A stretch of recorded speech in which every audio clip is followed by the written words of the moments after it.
কি হলো, তুমি আমাকে এত এমার্জেন্সি ডাকলে কেন? কি হলো আমাদের এই সম্পর্কটা নিয়ে আগে তুমি কি ভাবছো? বিয়ে।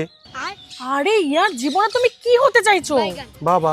উফ, এতই যখন তাড়াহুড়ো বিয়ের, তো মায়ের সাথে কথা বলে নাও। আরে মার সাথে থোড়ি না বিয়ে করতে চাইছি।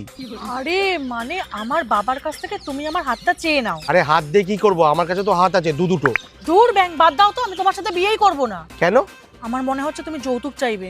নেবো না, তাহলে ঠিক আছে। ক্যাশ নেবো। খুব ভালো করে জানতাম তুমি আমার বাবার টাকা পয়সা চাও। শুধু টাকা পয়সায় না, তোমার বাবা সম্পত্তিও চাই। তুমি আমার সাথে বিয়েই করতে চাইছো না? করতে তো চাই, কিন্তু আমার বাড়ির লোক মানবে না। কিন্তু কেন? তোমার বাবা মার কি সমস্যা? আমার মা বাবার সমস্যা নেই, আমার বউয়ের সমস্যা আছে। তোমার বউ আছে? শুধু বউ না, বাচ্চাও আছে। হ্যাঁ, তুমি বেঈমান, তুমি আমাকে ঠকিয়েছো, তুমি আমাকে ভালোই বাসো না। আমি তোমাকে অনেকটা ভালোবাসি। তাহলে তোমার বউয়ের কি হবে? না, আমার বউ তোমাকে ভালোবাসে না। হ্যাঁ।